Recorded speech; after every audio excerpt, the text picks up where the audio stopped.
Então agora vamos finalizar nossa brincadeira da parte de calor sensível, tá? Nós vamos trabalhar agora a parte de sistema termicamente isolado. O que seria sistema termicamente isolado? Tá? Vamos pensar o seguinte, termicamente isolado, eu vou fazer a seguinte situação. Eu vou pegar um recipiente, tá? E aí eu vou fazer o seguinte, todo recipiente que tem paredes isolantes, né? Paredes isolantes termicamente, ou seja, não deixa a influência externa agir sobre o que está ali dentro, nós vamos chamar essas paredes de paredes adiabáticas. Tá? Beleza? Então, ó, peguei um sistema termicamente isolado. Como assim? Eu peguei esse sistema, isolei dentro de paredes chamadas adiabáticas que não deixam, tá, essa temperatura externa influenciar. E aí eu vou chamar, né? Eu vou chamar desse material construído, esse equipamento para, no caso, aferir, medir, né, o calor dentro desse local com as paredes adiabáticas, nós vamos chamar isso de calorímetro. Então, calorímetro, né, nada mais é do que um equipamento, né, para medir o calor ali dentro, na situação, dentro dessas paredes adiabáticas. Tudo bem? Então, a parte de calorímetro é o seguinte. O que é um sistema térmico isolado? Né? A gente coloca os corpos no calorímetro, que tem essa parede adiabática que não deixa fazer com que, exatamente, influência externa. Então é o seguinte, pensa na seguinte situação. Se você está dentro do calorímetro, você não está sofrendo ação do ambiente externo. Você tem um material, outro material. Vamos supor, dois materiais. Se esses dois materiais têm a mesma temperatura, existe a situação de calor entre eles? Não, porque calor nós já vimos que é uma transferência, né, do que tem de maior trabalho, no caso, maior energia cinética das moléculas, ou seja, maior temperatura, para o de menor temperatura, menor energia cinética. Tá? Então, quando eu tenho esses dois com a mesma quantidade de energia, não tem essa ideia de calor. Mas quando eu tenho, tá, um com a temperatura maior do que a outra, o que vai acontecer? Nós já vimos o que ganha calor, nós já vimos anteriormente que essa quantidade de calor vai ser positiva. Por quê? Porque essa variação de temperatura vai ser positiva. E o outro vai ser o quê? No caso, vai ceder calor. A temperatura, a variação de temperatura dele será negativa, logo a quantidade de calor será negativa, porque cedeu. Se você for ver, a quantidade de calor que um cede para o outro é a mesma quantidade de calor recebido por esse corpo. Então, quando você fizer o somatório dessas quantidades de calor, tem que dar o quê? Zero. Pensa o seguinte, eu cedi 120 calorias, né? Então, eu cedi, no caso, vai ficar menos 120 calorias. Pensa o seguinte, você tinha uma certa quantidade de calorias. Cedeu 120, você perdeu 120, então por isso, menos 120. Porém, o outro cara, agora ele recebeu 120. Por quê? Nós estamos num sistema isolado. Se é isolado, eu não tenho influência externa. Essa troca de calor está sendo só entre esses dois. Tudo bem? Então, esse recebeu 120 mais 120. Esse cedeu 120 menos 120. Quando eu fizer esse somatório, dá igual a zero. Então, dentro de um sistema termicamente isolado, ou seja, num calorímetro, o que vai acontecer? O somatório de troca de calor entre eles tem que ser igual a zero. Pedro, lembra que você me perguntou? Wanderson, mas aqui você botou uma situação com 2. E se tiver 3? Q1, Q2, Q3 igual a 0. E se tiver 4? Q1, Q2, Q3, Q4 igual a 0. Ou seja, de um somatório de Q1 até Qn, tudo bem? Esse somatório tem que ser igual a 0, porque um cede e o outro recebe. Foi? Agora vamos fazer um exercíciozinho só para praticar o que a gente viu, a situação de calorímetro, né? Então, ó, dentro de um calorímetro, tudo cuja capacidade térmica é desprezível, tá? Colocou-se um bloco de chumbo, qual é a massa dele? 4 kg.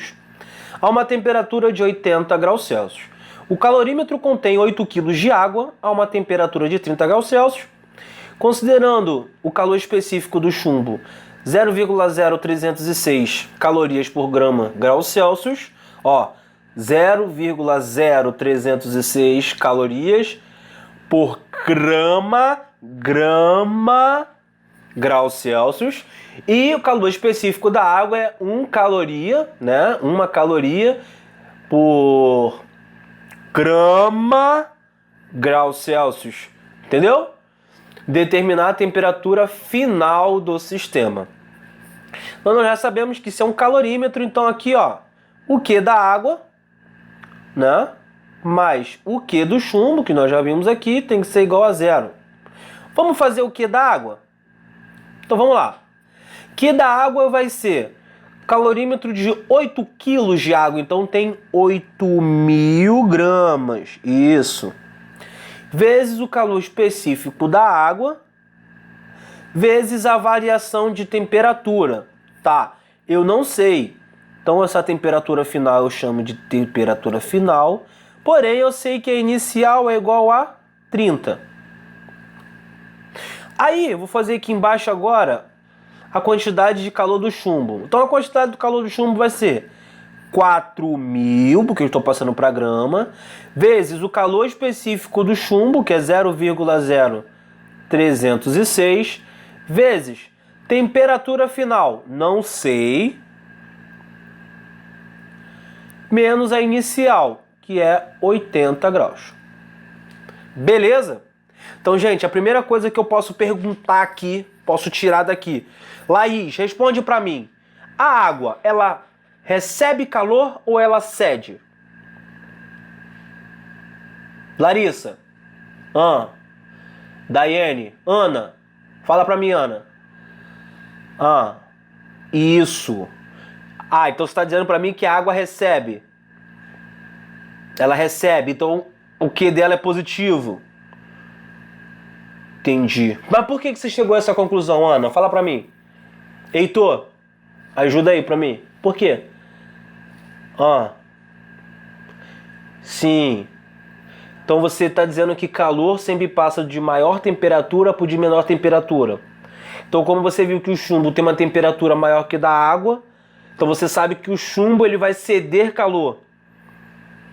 Então a temperatura dele vai ser final, vai ser menor. Então a variação de temperatura dele vai ser negativa. Muito bem, tá vendo? Cada dia eu fico mais orgulhoso dessa minha turma, cara.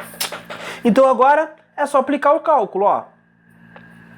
8.000 vezes 1 já dá 8.000, temperatura final menos 30, mais 4.000 vezes 0,0306, temperatura final aqui também menos 80, isso tem que ser igual a 0. Ou seja, 8.000, temperatura final, menos 3 vezes 8, 24, mais 4 zeros. Mais, aqui dá 122,4, temperatura final, vou botar direto. Então 122,4, temperatura final, menos são 122,4 vezes 80, isso vai dar 9.792, isso é igual a 0. Então isso aqui agora vai ficar 8.000 mais isso, vai dar 8.122,4 temperatura final, menos 24192, isso igual a 0, trazendo para cá, ou seja, temperatura final nada mais é do que 249792 dividido por 8.122,4. 122,4, que é igual, isso dá aproximadamente 30,7 graus Celsius, como já tinha colocado aqui. Beleza? Sussa! Suave na nave? Tá ficando muito fácil, né? Tô falando pra vocês que é simples. Então, rapaziada, vamos para a próxima parte agora. Potência. Então agora, gente, vamos finalizar aqui a brincadeira. Vamos falar de potência, tá? A definição de potência nada mais é do que a quantidade de calor, tá? Uma relação matemática entre a quantidade de calor sobre a variação de tempo, tá? Então quando a gente está trabalhando na parte de potência, né? Quando a gente vê lá na parte de mecânica, né? A gente vê a parte de potência. O que é a potência? Nada mais é do que um trabalho realizado em determinado tempo. Só que aqui esse trabalho a gente vai associar ele ao quê? A energia. E essa energia, qual é a energia? Calor. Tá bom? Então quando a gente tem esse calor sobre essa variação de tempo, nós temos uma potência. Só que quando a gente tem calor, tem que tomar cuidado com uma coisa. Calor a gente define ele em quê? A maioria das vezes em caloria. Então pensa o seguinte, toda vez que a gente tem potência em watts, a gente está falando em joule por segundo, tá?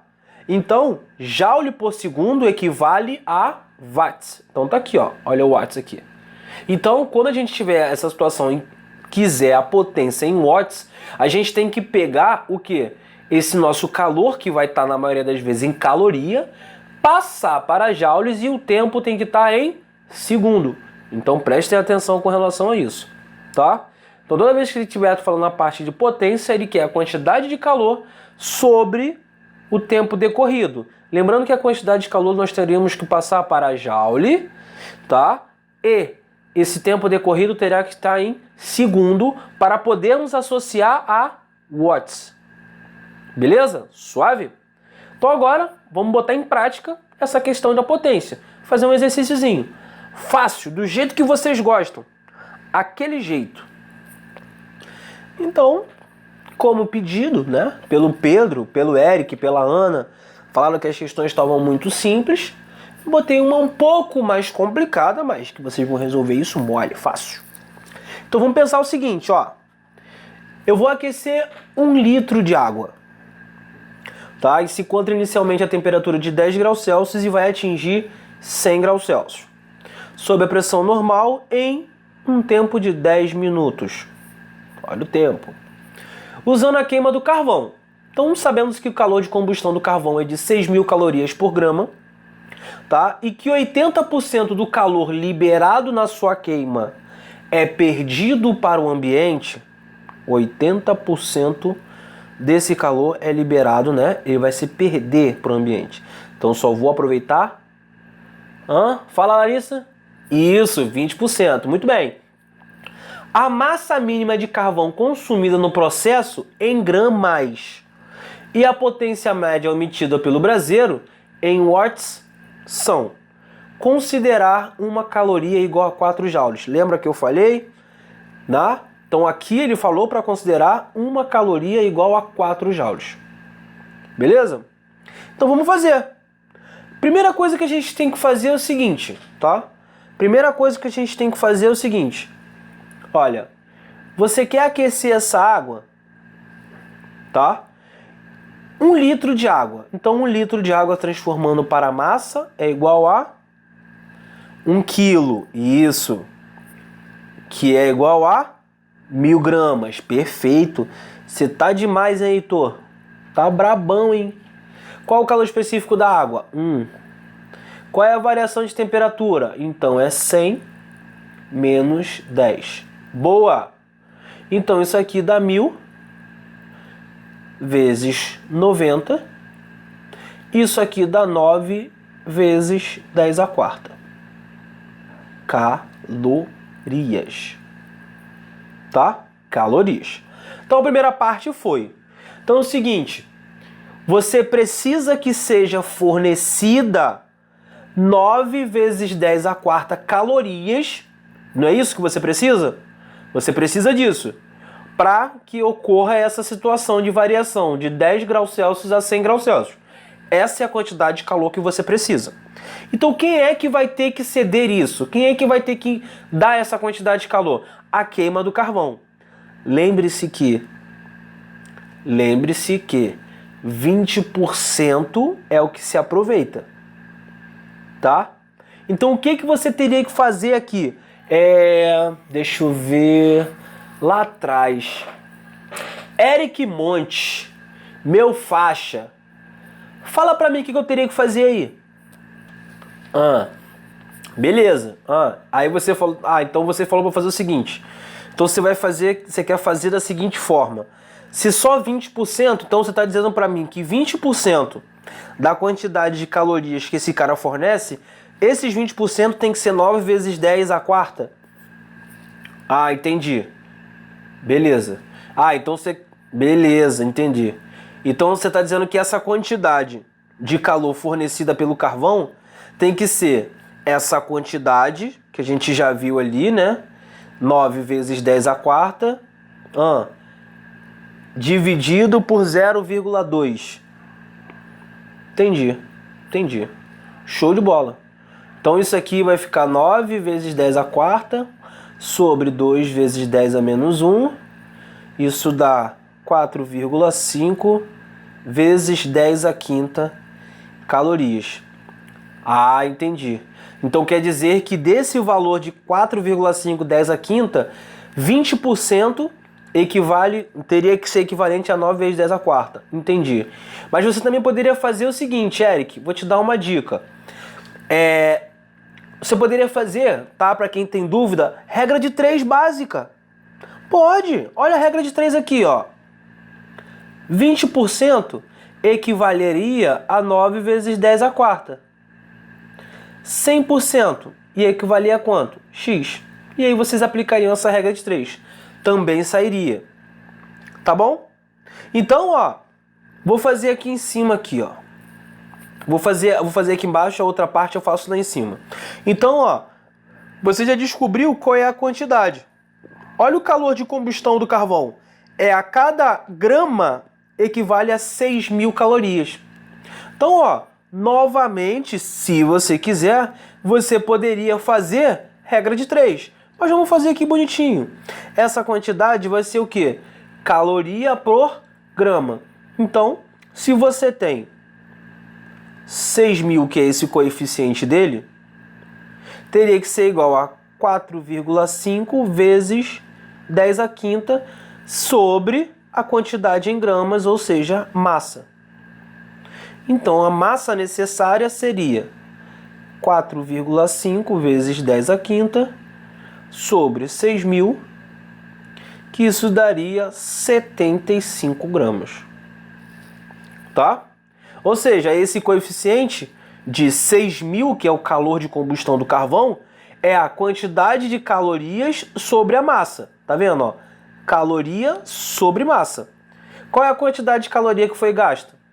4,5 10 à quinta. Qual seria essa massa? Não sei, só sei que esse coeficiente equivale a 6.000. Então a massa de carvão necessária foi 75. Agora nós vamos ver a potência. Tá? Olha o que ele fala, potência em watts. Então, ó, potência nada mais é do que quantidade de calor sobre variação de tempo. Só que qual foi esse calor? 4,5 vezes 10 à quinta calorias. Mas eu vou passar para joule. Então, multiplico por 4. Sobre o tempo. Quem é o tempo? O tempo ele já me disse, ó, 10 minutos. Passando de minuto para segundo, eu multiplico por 60. Beleza? Aqui a potência vai ficar, vou simplificar assim, ó. Vou botar 45 vezes 10 à quarta vezes 4 sobre 600. Aí eu vou fazer o seguinte, eu vou dividir aqui por 15, vai dar 3.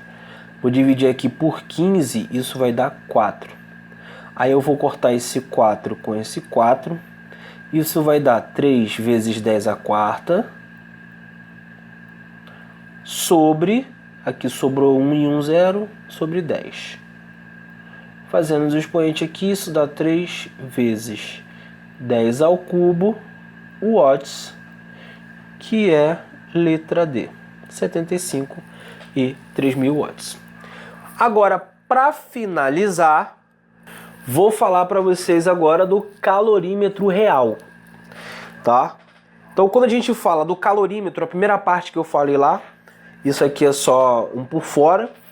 Quando eu falei a parte do calorímetro, era o quê? Ele levava em consideração apenas os materiais que estavam dentro desse material, né, que é o calorímetro, e levava em relação essas devidas variações de temperatura que gerariam essa transmissão de calor entre eles, tá? Porém, um calorímetro real, ele consegue até impedir essas trocas do meio externo, tá? Só que o calorímetro, com a sua capacidade térmica, ele acaba participando, tá? No caso dessa troca de calor. O calorímetro ideal, ele só vai medir entre os materiais que estão ali. E o calorímetro real, ele também sofre, no caso, influência dessas trocas de calor ali dentro. Essa é a diferença. O ideal só vai levar em consideração os materiais que estão dentro do calorímetro. Já o calorímetro real, não. Ele também interage com eles. Tudo bem? Então é isso aí, galerinha. Por hoje é só, né? Fim da aula. Dúvidas, né? Deem uma olhada no vídeo, deem uma olhada no slide. Se tiver alguma dúvida, vamos tirar essa dúvida mais tarde. E se preparem que a próxima parte a gente vai trabalhar a parte de calor latente. Calor latente, onde não há variação de temperatura, não há variação de energia cinética, e a gente está falando da mudança de estado físico. Tudo bem? Tenham todos um bom dia, continuem no foco, continuem estudando e um beijo.